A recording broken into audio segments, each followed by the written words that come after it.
Nous sommes de retour pour le décryptage sur SICA. Mesdames et messieurs, bonjour. Au sommaire de ce nouveau numéro de votre émission Angle de vue, le bras de fer entre l'ancien président de l'Assemblée nationale nigérienne et le pouvoir en place à Niamey, après sa désignation comme candidat de son parti à la prochaine présidentielle et son intention de rentrer au bercail. Le ministre nigérien de l'Intérieur a déclaré que Hama Amadou sera arrêté s'il rentrait à Niamey à cause du mandat d'arrêt émis contre sa personne dans l'affaire du trafic de bébés. Retour imminent de l'opposant Hama Amadou au Niger. Quelles conséquences sur la vie politique du pays? C'est le premier thème à débattre dans un instant dans cette émission. Ensuite, nous parlerons des retombées politiques et économiques du séjour du président Muhammadu Buhari en France ou en dehors de la question de la lutte contre Boko Haram abordée avec François Hollande.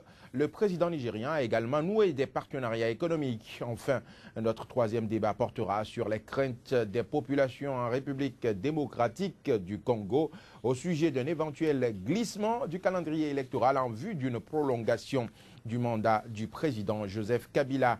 Mais avant de développer ces sujets, Madame, Monsieur, voici un point de l'actualité sur le continent africain. C'est le flash d'information.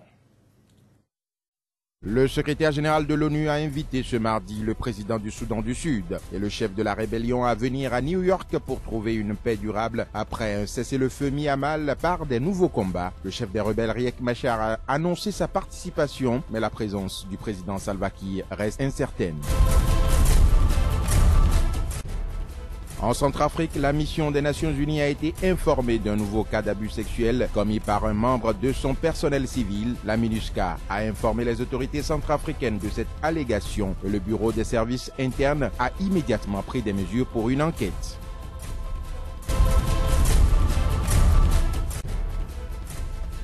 L'opposition guinéenne agite la menace d'un boycott de l'élection présidentielle du 11 octobre. Elle accuse le pouvoir de ne pas respecter l'accord signé en août. La communauté internationale tente d'éviter le boycott, notamment par l'envoi d'observateurs.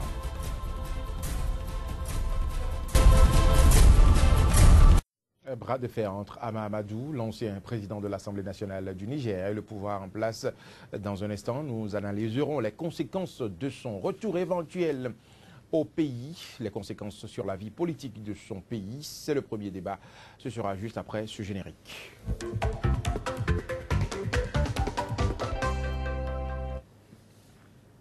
Pour le décryptage de ce jour, notre émission reçoit Arimi Choubadé. Il est journaliste au Bénin, il exerce au Bénin. Arimi Choubadé, bonjour et merci de nous avoir accepté une fois encore sur ce plateau. Bonjour Joël. J'ai également sur ce plateau un autre Joël, Joël Yetondi, mon compagnon, mon allié de tous les jours. Joël Yetondi, bonjour. Bonjour Joël, bonjour Arimi. Nous démarrons cette émission avec vous, Arimi Choubadé. Je disais tantôt que le Niger connaît actuellement un bras de fer. Le président, l'ancien président de l'Assemblée nationale en exil en France, Hama Amadou, souhaite rentrer au pays en vue d'être candidat à la prochaine présidentielle. Tout pas plus tard que ce mardi, le ministre de l'Intérieur affirme que Hama Amadou sera arrêté s'il mettait pied à Niamey. Alors, à votre avis, à quoi est-ce que nous devons nous attendre dans les jours à venir au Niger? Bon, c'est vrai, vous savez, le cas Hama Amadou est un des grands classiques de la politique du Niger depuis que ce pays a décidé de s'ouvrir au pluralisme démocratique. Vous avez toujours Hama qui commence, chaque président commence son régime avec Hama Amadou et finit toujours par clasher avec lui et à la fin. Mais pourquoi est-ce qu'il est souvent rejeté? Bon, c'est une question. Un problème particulier. C'est une question qu'il faudra poser aux Nigériens. Donc, oui, c'est vrai que cette fois-ci, pour une première fois, il y a un dossier pénal, hein, et il y a un mandat d'arrêt. Et il se fait que Hama Amadou n'est pas au pays. Dans le passé, il était là, il était dans la circuit, et c'était beaucoup plus de problèmes politiques, tentatives de déstabilisation ou de coup d'État, détournement, je crois. Sous Tandia, c'était un problème de détournement, il a même connu la prison. Cette fois-ci, c'est un délit. De bébé. Oui, tout à fait. Bon, c'est vrai qu'à chaque fois, c'est un cas peut-être différent, mais c'est un grand classique. Le chef de l'État sortant qui trouve en Hama Amadou un animal à abattre et ça recommence. Parfois, ça Et très souvent, ça se passe très mal. Hein. Il y a eu 2 fois déjà des coups d'État à la suite de ces gens de crise. Bon, on attend, on essaie de voir. Est-ce que c'est les mêmes acteurs? Est-ce que ces militants vont se mobiliser pour contrer le pouvoir en place? Ce qui est sûr... Parce que vous savez, dans le cas de Dadis Camara, les militants de Dadis Camara du côté de la Guinée attendent le retour. Est-ce qu'il y aura des tentatives pour bloquer son avion qui va le ramener au pays? Tout est imaginable justement dans ce cas. Oui, on aurait pu amener une boule de cristal sur le plateau pour lire dedans. Ce qui est sûr... Oui, mais en tant qu'analyste politique. Oui, ce qui est sûr, l'homme a de la ressource. Les politiciens. Il a de la ressource sur place, ça c'est clair. Oui, bon, pour ce dernier cas, on a senti qu'avec son départ, il n'y a pas eu ce mouvement en bloc hein, de ses partisans. Il y a certains qui sont encore dans le gouvernement avec le pouvoir. Est-ce que cela... je parle de ce jeune ministre, je crois, ministre des Mines ou quelque chose de ce genre-là, qui est très assis dans la région de Niamey, qui, cette fois-ci, n'a pas suivi son patron. Alors donc, est-ce que cette défection pourrait agir cette fois-ci sur Ama Amadou? Mais ce qui est sûr, c'est un homme politique. Il est devenu presque la pierre angulaire de la politique. Hein, les acteurs passent, mais Ama reste. C'est ce qu'on a envie de dire. Oui, est-ce que ce n'est pas parce qu'il n'a jamais été président? Il cherche à être président de la République. Tout à fait, c'est légitime pour lui. Il a été Premier ministre, il a été président de l'Assemblée nationale. Bon, c'est tout légitimement qu'il peut espérer. Et à chaque fois, vous savez, les présidents sont venus parce qu'il a donné le mot d'ordre, il est rentré dans les rangs. Alors donc, c'est légitime qu'il nourrisse l'ambition de lui aussi de briguer la magistrature suprême chez lui. Joël Etondi, selon vous, à quoi on doit s'attendre dans les jours à venir à Niamey? Ce à quoi on doit s'attendre, c'est un mouvement aussi classique. Un peu partout, quand ça se passe comme ça et que le leader doit rentrer chez lui, vous devez vous attendre à une foule massée pour l'accueillir. Et dans le cas d'espèce, si le ministère ou le ministre de l'Intérieur arrive à mettre à exécution sa menace, c'est que Ama Amadou sera accueilli tel une mangue. Et quand ça se passe comme ça, ce sera une levée de bouclier et on va commencer par crier au scandale. Mais je pense que dans le cas de ce dossier, il ne faut pas confondre les choses. Il y a une affaire de droit commun qui est là, qui est sur tapis, auquel je pense Ama Amadou doit pouvoir faire face. Et de l'autre côté, il y a une affaire purement politique. Il ne faut pas mélanger les choses.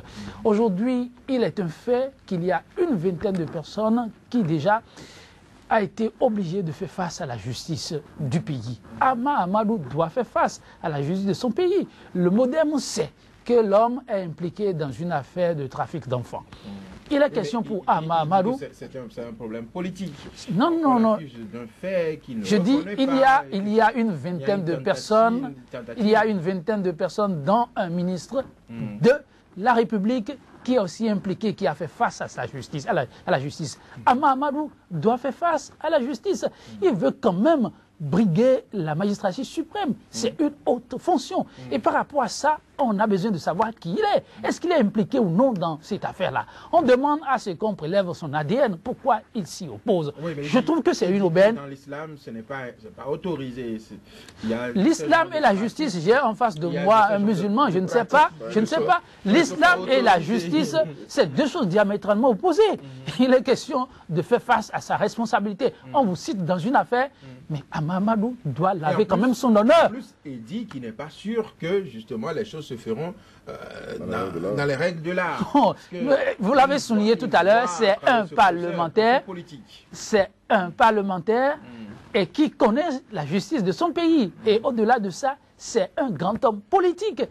Alors, il est question pour lui de faire face à la justice de son pays, en qui il a eu de toute temps confiance, pour une fois qu'il est impliqué dans une affaire quand même qu'on ne peut pas encourager, qu'il aille et qu'il réponde de ses actes, qu'on voit ce qui se passe. Mais je trouve que dans ce qui se joue aujourd'hui, Ama Amadou, comme un peu ailleurs, est en train de se mettre sous la bannière de la politique, se mettre sous la couverture de son parti politique. Mais constatons que ça n'a pas marché ailleurs. Je veux parler du cas du Sénégal.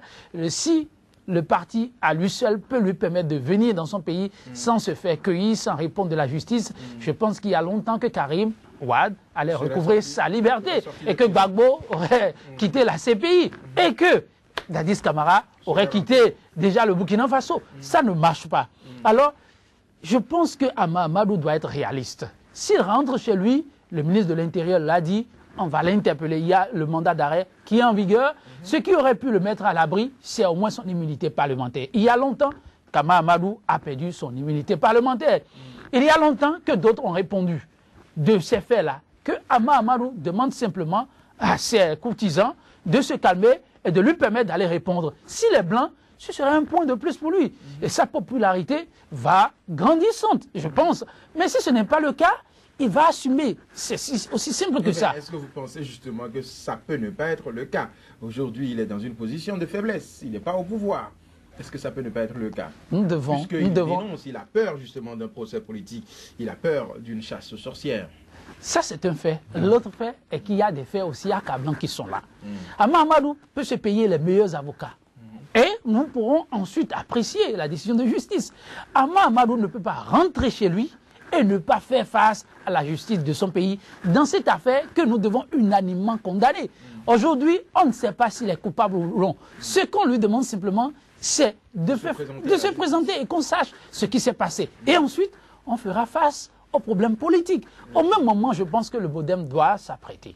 Si Ama Amadou rentre comme il le dit, eh bien, ça va se passer comme ça. Et si éventuellement sa culpabilité est avérée, Ama Amadou, en tout cas, le Modem a encore le temps pour présenter un autre candidat. Donc, on doit jouer sur les deux tableaux. Et je pense que le gouvernement, comme ça s'est passé, comme ça s'est passé, candidat aussi populaire que Ama Amadou. En tout cas, ça, ce serait la grande quand vous posez cette question, vous m'amenez à dire une fois encore, comme on l'a dit dans d'autres débats, que ça pose le problème de nos partis politiques. Un parti ne doit pas se limiter à un seul homme.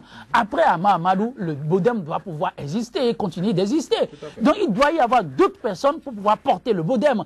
Si Ama Amadou est le seul qui peut porter les idéaux du Bodem, je pense que ce parti a beau être l'un des plus grands partis du pays, il a échoué simplement.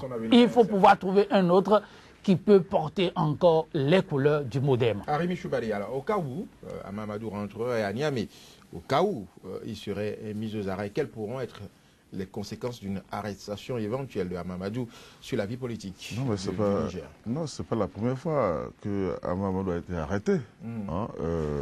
Oui, mais cette fois-ci, il a fui, il est parti en France, il a séjourné pendant des mois, il dit que c'est une chasse aux sorcières. Oui, c'est pour vous dire que nous sommes un renfort de publicité qui rentre. Oui, nous avons tous les cas, avec Ama Amadou, nous avons tous les cas de figure. C'est-à-dire que, ouais, pour rejoindre Joël, il a fait confiance à la justice de son pays. À un moment donné, il y a eu des tourments. Enfin, on a dit qu'il y a eu des tourments. On l'a arrêté. Par la suite, vous savez, tout le monde sait ce qui s'est passé. Il y a eu un coup d'État contre le président qui l'a arrêté et puis il a été libéré. Cette fois-ci, il n'a pas eu confiance parce qu'il sait très bien que, pour une fois, il a eu confiance. Il a eu l'impression qu'il a été arbitrairement séquestré, gardé en prison et que finalement, ça s'est réglé par la politique. Cette fois-ci, il a certainement dit, ben, écoutez, je ne veux pas encore me faire coffrer comme ça cette fois-ci. Je pars, il est parti. Et il faut quand même qu'il revienne pour la présidentielle. On ne peut pas occulter le côté politique de cette affaire. Ça sent même de la politique du début jusqu'à la fin. Alors, donc, ce n'est pas seulement une affaire de droit commun où on veut savoir si telle a fait une adoption. Est-ce que s'il rentre au pays, au regard pour les nécessités de paix, pour avoir les élections apaisées, est-ce que le pouvoir en place peut dire, OK, on demande temporairement à la justice de mettre, pour l'instant, une pause par rapport à ce on a senti quand même que le pouvoir a fait le choix. C'est quel choix, selon vous? De tout faire pour que Ama ne soit pas sur la ligne de départ. C'est constant. Nous sommes en politique. Oui, c'est constant. Au départ, il était question d'adoption frauduleuse. Après, on a parlé de trafic d'enfants. Puis le dossier a évolué. Il était tout présent. Oui, mais si tant est qu'il n'a rien à se reprocher, pourquoi il ne reste pas au pays pour se défendre? Ama Amadou était resté au pays dans l'affaire de détournement. Il a été arrêté. Mais cette fois-ci, ça s'est réglé. Oui, peut-être que ça se va régler finalement par les juges. Ça a été réglé après par la politique. Par un coup d'État. Alors pourquoi cette fois-ci aussi, avec les juges, ça allait être réglé? Donc, le problème de cet homme politique nigérien, c'est que tous les cas de figure étaient vérifiés avec lui. On aurait pu dire, on dirait qu'il aurait pu rester pour faire confiance à la justice au pays. Il a déjà fait une fois. Et tout le monde a vu le résultat. Mais vous pensez qu'il serait resté en prison? Et cette fois-ci, oui, il a décidé de ne pas faire confiance. Parce que déjà, par le passé, il a fait confiance en la justice de son pays et ça s'est très mal passé. Oui, mais alors comment est-ce que vous pensez, vous voyez justement la fin de cette affaire, le dénouement? Oui, c'est l'histoire de nos républiques, hein, de nos républiques bananières où on instrumentalise tout, on instrumentalise la politique, on instrumentalise la justice. Oui, mais est-ce que c'est seulement à des fins... Vous savez, par exemple, en France, on a eu cette situation entre DSK, Sarkozy et autres. Ce n'est pas seulement propre au pays africain. Le problème de DSK n'est pas un problème français. Oui, il a eu ce problème très loin de la France. Mais justement, quand on recherche les bases, on sait qu'il y a des mains politiques en dessous. Ça se passe un peu partout. Alors, quand vous êtes politicien, je n'en sais rien par rapport à DSK. Quand vous êtes politicien, est-ce qu'il ne serait pas bien de tout faire pour éviter de ces genres de situations qui pourront vous compromettre? Je ne sais pas comment vous pouvez faire pour éviter quand les gens sont tout le temps là à comploter contre vous. Vous pouvez échapper une fois, deux fois, vous finirez par mordre à l'absent. Et là, vous savez... Comme je dis, bon, on aurait pu débattre de l'affaire elle-même. Et vous verrez que ça a eu une déclinaison qui, au départ, n'était pas évidente. Alors, donc, si c'est la cabale politique, mais vous ne pouvez pas échapper. Ama Amadou, ce n'est pas ça la première fois qu'il a démêlé avec, comment on appelle-t-on? Je ne dirais pas la justice, pas le pouvoir en place. Oui, le pouvoir en place, et c'est classique dans les pays, dans nos pays africains. De moins en moins dans les pays anglophones, mais de plus en plus dans les pays francophones. Dans les pays francophones, notre ami a parlé d'Addis Camara, de qui d'autre, etc. De Gbagbo, voilà. Du Sénégal, de Karim Wade. Alors, est-ce qu'il ne serait pas bien que la CEDEAO, par exemple, se saisisse très tôt de cette situation? Parce que, n'est-ce pas un autre foyer de tension? Oui, mais c'est même symptomatique du fait qu'un mandat d'arrêt a été délivré et qu'aucun pays au monde ne l'a exécuté. Il y a déjà un problème, c'est-à-dire que les autres justices ne reconnaissent pas la justice nigérienne. On a vu le cas du Bénin, par exemple, où on a demandé l'extradition d'un de nos compatriotes, le gouvernement, et la justice française s'est occupée du dossier et a rendu une décision. Le cas comment vous appelez, Ama Amadou aussi est là. Mais lui, personne n'a exécuté le mandat d'arrêt. Donc vous pensez que peut-être la justice française aurait pu récupérer le dossier pour chercher à comprendre vraiment. Si le dossier était aussi évident que ça, ça me donnerait qu'un mandat d'arrêt n'ait pas eu des échos au-delà des frontières du Niger. Si c'est seulement le Niger qui reconnaît comment appelle-t-on, la régularité de cette procédure, il y a déjà un problème. Ça veut dire déjà que plus personne n'accorde de crédibilité à cette justice-là. Alors donc ne demandez pas alors à Ama Amadou de se plier à la justice. C'est votre avis. Joël Yetondi, alors vous avez suivi les explications de Harim Choubadé. Effectivement, il y a eu une interrogation. Pourquoi est-ce que le mandat d'arrêt international n'a pas été appliqué? Aujourd'hui, Ama Amadou est tranquille à Paris. Il n'a pas été inquiété par la justice internationale, par la police internationale. Ça, c'est un fait, comme vous le dites. Mais l'autre fait est que le mandat est toujours en vigueur. Et l'autre fait, oui, au Niger. Et ça, ce n'est pas... dans la sous-région. Et ça, ce n'est pas à négocier. Ah, pas forcément. Pas forcément. Vous savez, on peut être surpris de constater que Dadis Camara, quand il a décidé de rentrer chez lui, il n'y a pas eu de réaction outre mesure. Mais il est déjà dans son vol et malheureusement, pour les autres voyageurs, on n'a même pas pris en considération au moins leur programme. Le peu de respect qu'on pouvait avoir pour ces voyageurs, on a détourné carrément l'avion. Donc, les chefs d'État ne réagissent pas, mais ça ne veut pas dire que quand il va décider peut-être de se rendre dans d'autres pays africains qu'il n'y aura pas de réaction. Ça ne suffit pas ça. Donc, ce qui se joue aujourd'hui, je pense, est l'homme, pour sa prise de position au départ, il se trouve que c'est une affaire pas comme les autres dans lesquelles Ama Amadou a été impliqué. Donc, en rentrant chez lui, ce à quoi on peut s'attendre avec cette prise de position du gouvernement, c'est qu'on mettra la justice devant, on va l'arrêter. Et comme vous l'avez annoncé, beaucoup de choses peuvent se passer. Et le gouvernement, sachant et prenant aussi exemple sur ce qui s'est passé, on peut avoir plus d'une réaction. Et la réaction immédiate, c'est la réaction de ses sympathisants.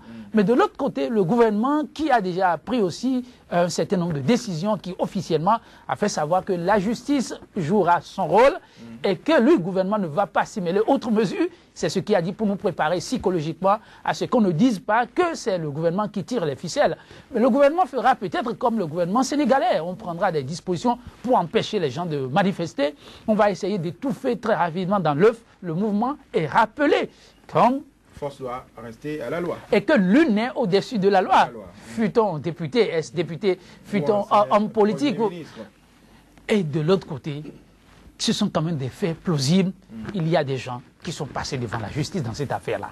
Oui, Ama Amadou doit passer devant la justice. Il n'y a que aussi Ama Amadou à qui on a demandé de se soumettre au test ADN a refusé. Qui est là, ce sont des arguments, on a tout dit, il y a la politique qui est là, c'est vrai, mais on a tout dit, ce sont des faits qui amènent quand même le citoyen lambda à s'interroger. Ama Amadou se refuse quoi? Est-ce que les tests, malheureusement, les tests coraniques et puis les tests législatifs ne sont pas si pour autant compatibles pour dire que oui, il a refusé de se soumettre parce que, eh bien, on le laisse tranquille. On lui demandera, le citoyen lambda qui n'a rien à voir avec la politique dira, mais on veut savoir ce que notre leader de demain a à faire dans cette affaire-là. Et ça, c'est important. Merci, Joël Yetonji. Merci, Arémi Choubalé. Ce sera tout pour notre premier débat de ce jour. Madame, Monsieur, sans transition, nous entamons le second thème du jour qui porte sur le Nigeria. En séjour en France, le président Muhammadu Buhari a discuté de la lutte contre Boko Haram dans la sous-région ouest-africaine et a initié des partenariats économiques avec le patronat français. Les retombées de cette mission nigériane en France seront décryptées dans un instant, juste après ce générique.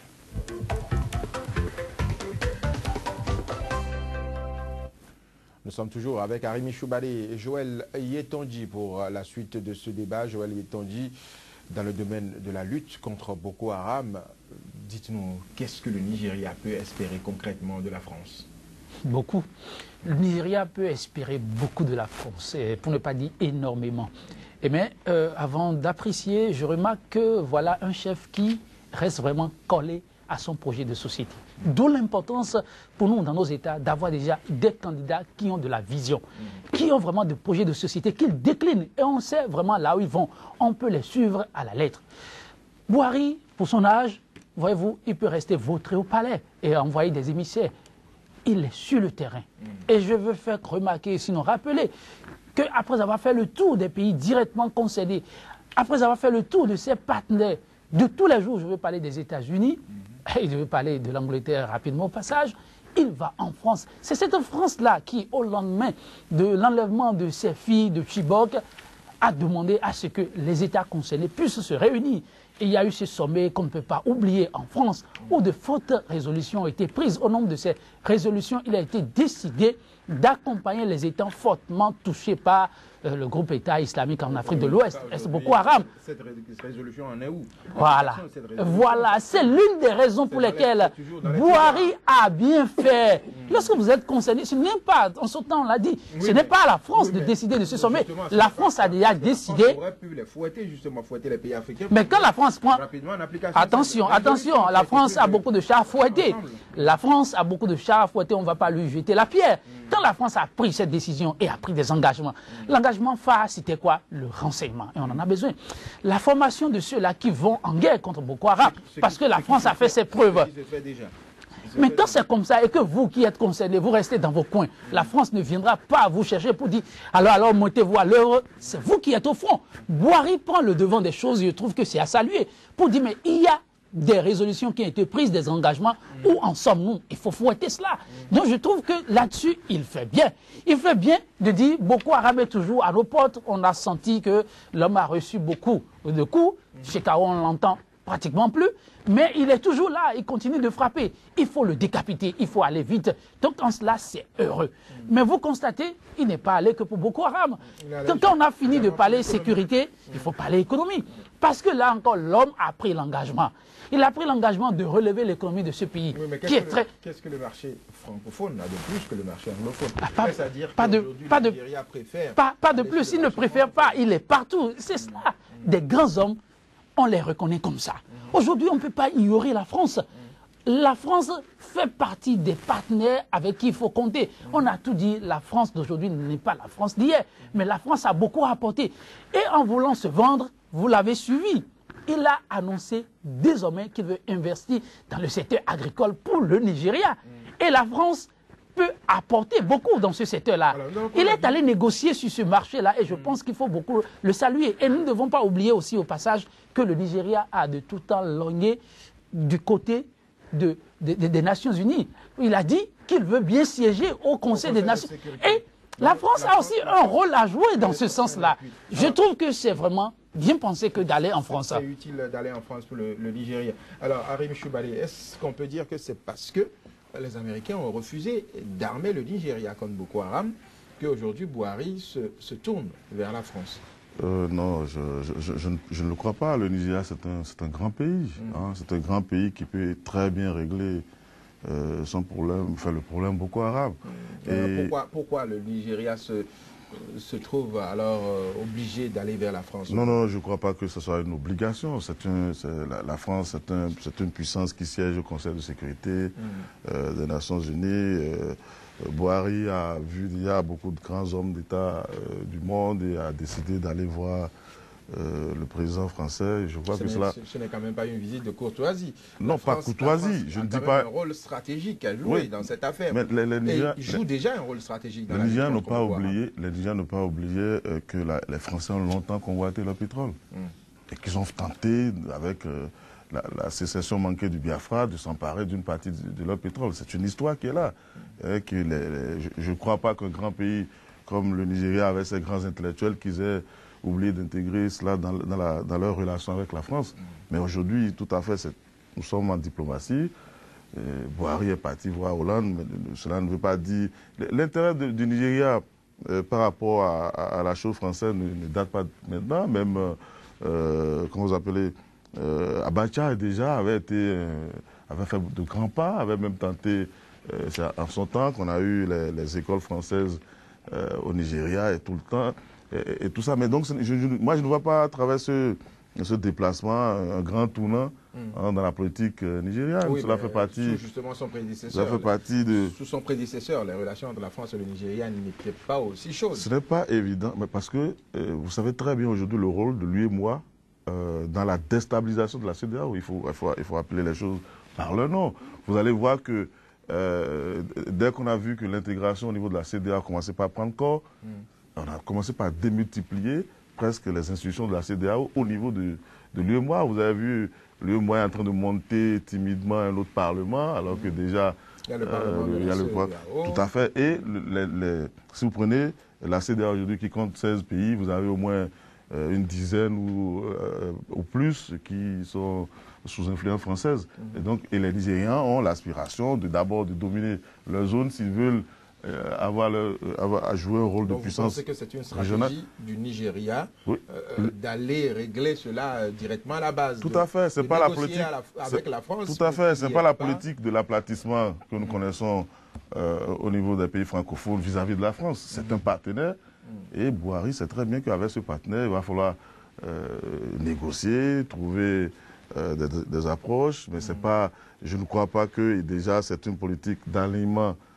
Parce que, comment appelle-t-on, le Nigeria aujourd'hui se trouve dans l'impasse Boko Haram, que forcément la solution serait la France. Et même par rapport à ça, vous savez très bien qu'il y a un grand débat au Nigeria sur le rôle de la France dans, comment appelle-t-on, l'approvisionnement en armes de ces petits réseaux de déstabilisation, bien avant même Boko Haram. On a déjà parlé des armes dans les deltas du Niger avec...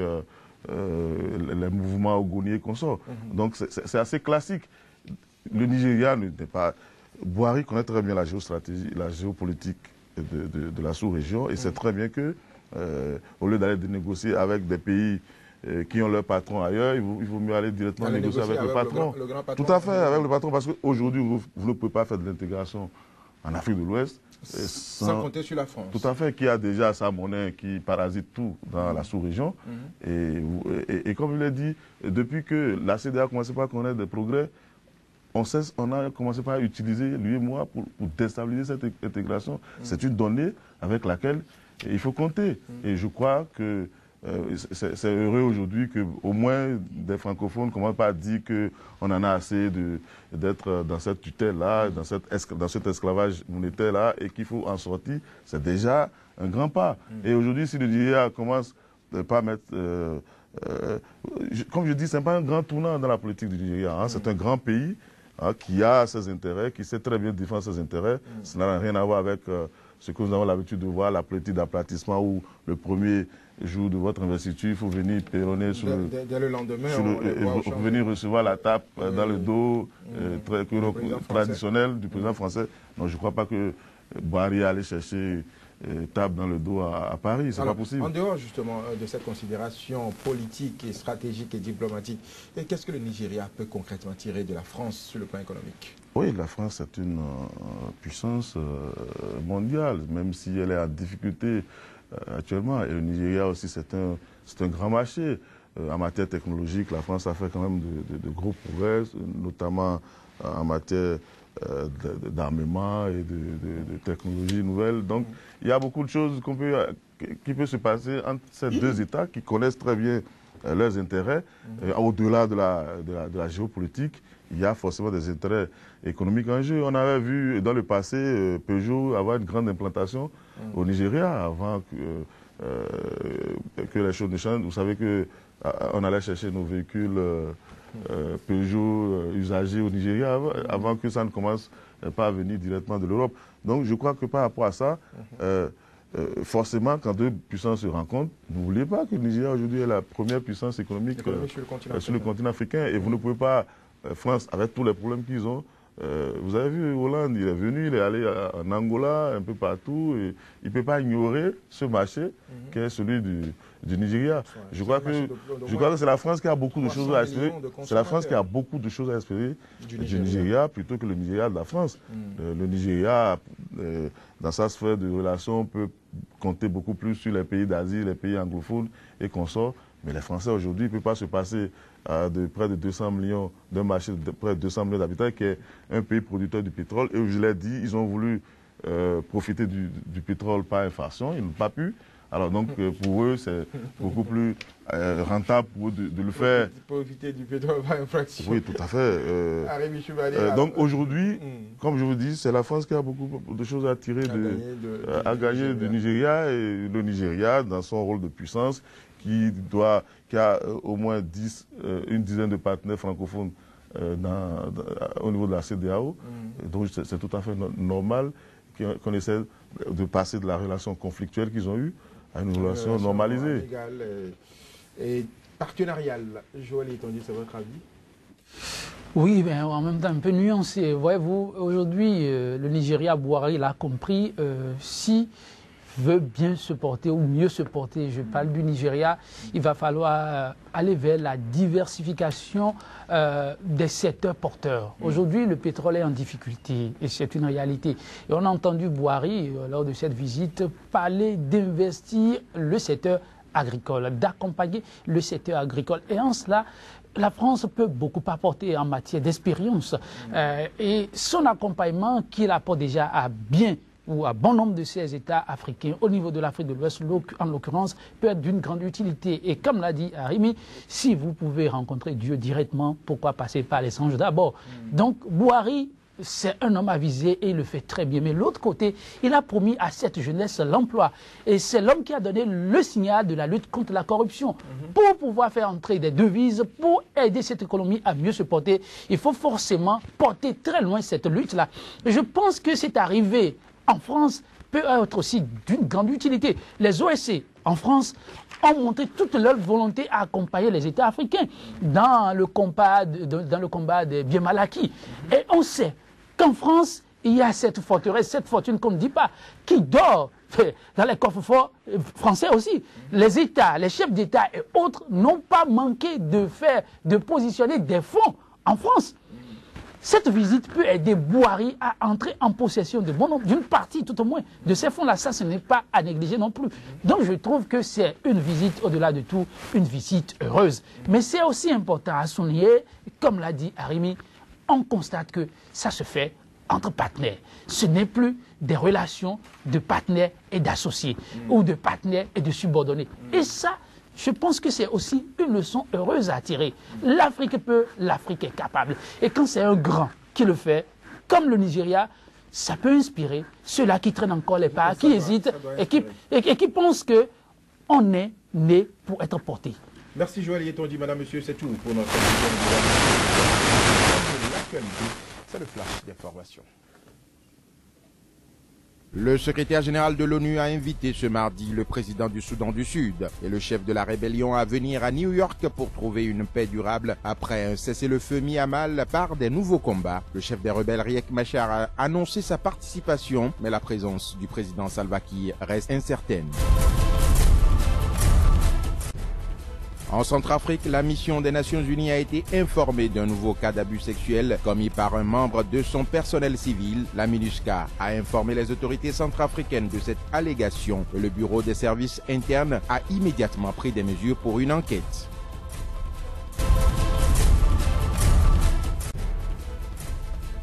L'opposition guinéenne agite la menace d'un boycott de l'élection présidentielle du 11 octobre. Elle accuse le pouvoir de ne pas respecter l'accord signé en août. La communauté internationale tente d'éviter le boycott, notamment par l'envoi d'observateurs.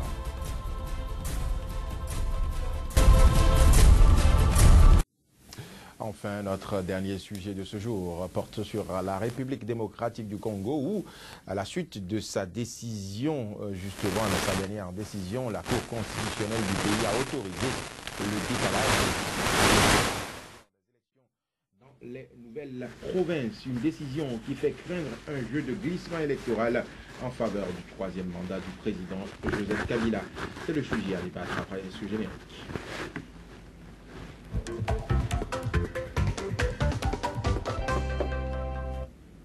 Le débat se poursuit avec Arimi Choubadé et Joël Yetonji. Arimi Choubadé, vous êtes très au fait de l'actualité congolaise.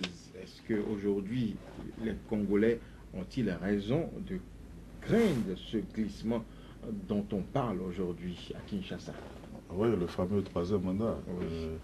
Oui, il y a des Congolais, de toute façon, Kabila ne peut pas passer en force sans l'appui de certains Congolais. Il aura sa basse-cour qui voudrait que il perpétue ce qui se passe actuellement et il y a forcément ceux qui sont opposés à ce troisième mandat. Aujourd'hui, il n'a rien dit, il n'a pas dit qu'il veut un troisième mandat, c'est la Cour constitutionnelle qui a rendu une décision. Non, et la décision elle-même a sa logique. Vous avez de nouvelles provinces, il n'y a pas d'autorité au niveau de ces provinces, vous ne pouvez pas faire d'autres élections. Oui, c'est sa Cour constitutionnelle. Ah non, ce n'est pas sa Cour constitutionnelle, c'est la Cour constitutionnelle du pays. Oui, si vous voulez, la Cour constitutionnelle du Congo, du Kabila, oui, tout à fait. Et la Cour constitutionnelle du Congo, pas du Congo de Kabila. Oui, le problème du Congo, justement, ça ne peut pas se passer comme ça s'est passé dans un petit pays comme le Burundi. Du jour au lendemain, on peut faire une élection surprise, comme dirait Maman, et puis le président est maintenu. Ici, vous avez des territoires très vastes, où aller d'une province à une autre, c'est pratiquement quitter un pays à un autre pays, et où l'armée n'a pas une unité d'action, où des gouverneurs sont presque des chefs d'État dans un État. Alors donc, à ce jeu-là, je crois qu'aujourd'hui au Congo, ce qu'on peut craindre, c'est encore une explosion généralisée. C'est vrai, quand c'était dans le deuxième mandat, dans une posture démocratique, ça pouvait passer. Jusqu'à preuve du contraire, il y a la démocratie en RDC. Nous sommes dans un mandat constitutionnel, il n'a pas fini son mandat. Vous avez les rébellions à chaque fois, vous avez les Nations Unies qui doivent intervenir. Menaces, voilà, vous avez des gouverneurs qui ont installé chez eux, qui ont des fortunes qui dépassent l'entendement. C'est-à-dire quand vous avez un État de ces gens-là, et progressivement, si on n'y fait pas garde, comme je le dis, ça ne peut pas se passer comme ça s'est passé au Burundi. Le Congo est très vaste, très complexe. Très vaste et très fragile encore. Voilà, très complexe, avec beaucoup d'intérêts en jeu. Vous avez des partis où vous avez les Chinois, ailleurs vous avez les Américains, etc. Donc c'est des conflits d'intérêts assez énormes. Alors donc, si on y prend garde, dans le passé, il y a eu ces petites guerres avec les chefs de guerre qui après on a eu le monstre, le système avec, comment l'appelle-t-on, 4 vice-premiers ministres, vice-présidents de la République, un président. On est passé progressivement à un État normalisé. Et puis là, maintenant, on ne sait même pas vers quel État on est en train de glisser. Si on devait aller à un 3e mandat pour Kabila. Et vous avez une société civile qui est assez active, vous avez même le clergé qui prend des positions ouvertement contre ce 3e mandat. Et malgré ça, oui, la Cour constitutionnelle qui, bon, prend une posture de légitimité, de légalité, et qui essaie quand même de façonner le jeu à la faveur ou en faveur d'un individu. Donc alors, rien ne dit que c'est en faveur d'un individu. C'est beaucoup d'inquiétude. Vous n'êtes pas sans savoir que même Hollande a dû à un moment donné, face à ce débat de 3e mandat, hausser le ton au moment où on devait organiser le sommet de la francophonie à Kinshasa. Bon, et on voit que 2-3 ans après, le projet est toujours là, on continue de tourner autour du pot. On ne peut pas admettre qu'une Cour constitutionnelle puisse décaler le calendrier électoral à quelques mois des élections. C'est impossible. Oui, mais vous savez, à partir du moment où vous n'êtes pas sans savoir que l'Assemblée a accepté, les Congolais ont accepté de créer de nouvelles provinces. Ce sont les conséquences justement d'un acte posé préalablement. Lorsqu'il y a les conflits, ce n'est plus seulement les Congolais qui sont concernés.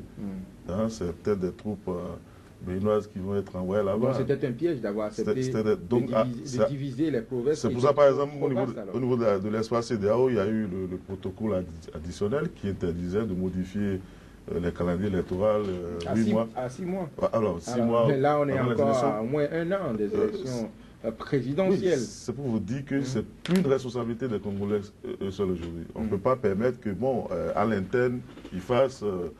vous avez vu, même au Burundi, ce n'est pas encore normalisé. On continue de parler de pourparlers, on continue de parler de missions de paix, missions de bons offices, etc.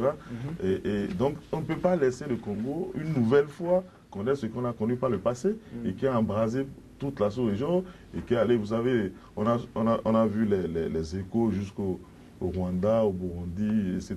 Dans toute la sous-région, d'ailleurs. Dans toute la sous-région.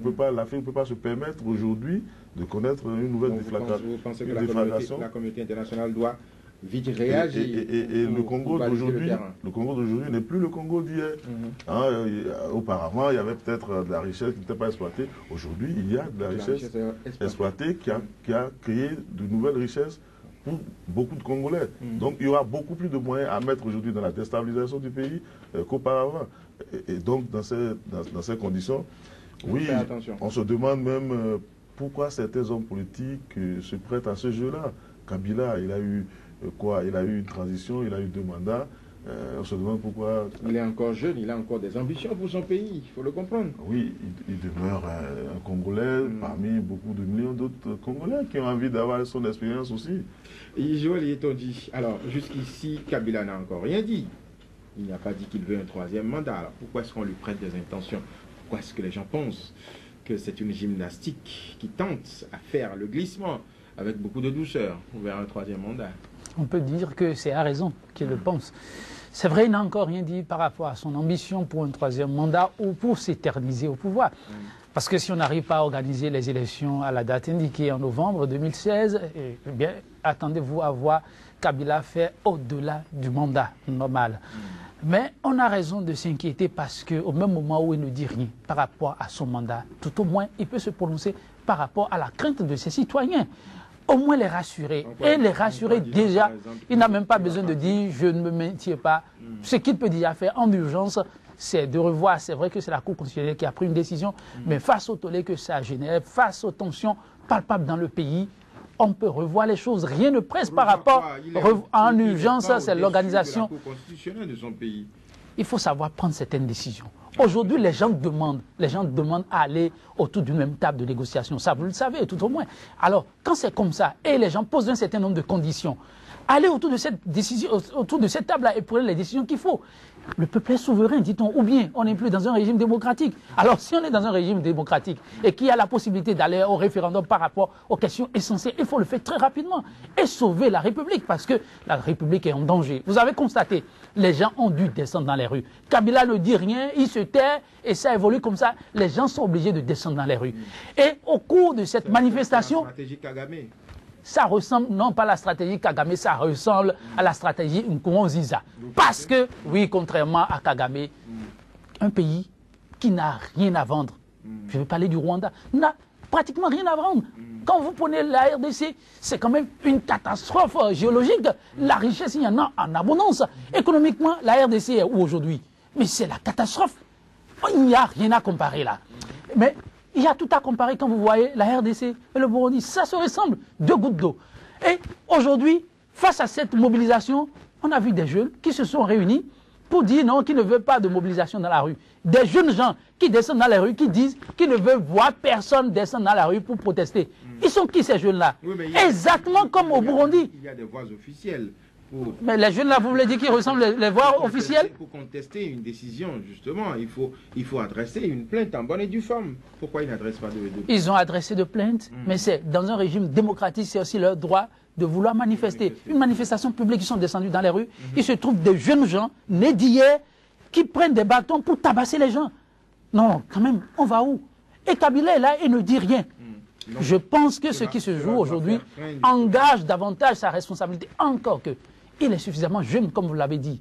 Il a tout l'avenir devant lui. Je pense que les cas comme... S'il part en douceur, il peut être utilisé sur le plan international. Pas seulement, il peut encore beaucoup apporter à son pays. Il peut beaucoup apporter à son pays. Je pense que le sort tristement célèbre qui a été réservé à... comment il s'appelle déjà? Mobutu Sese Seko, que j'aime à regarder à longueur de journée. Regardez encore. Je pense que ça doit pouvoir édifier. Il ne faut pas partir de la triste des façons qui soit. Il faut penser qu'après vous, il y a tout au moins votre progéniture. Après vous, il y a l'État. Et c'est toujours bon qu'on parle de vous en bien. On part avec rien, on laisse tout ici-bas. Donc, il ne faut pas l'oublier. Tout est vanité. Merci Joël Yetonji, merci à Rémi Choubadé. Madame, monsieur, je vous remercie de nous avoir suivis. Et je vous souhaite une très bonne suite de programmes sur Sika, la chaîne qui vous présente le visage de l'actualité en temps réel sur le continent africain.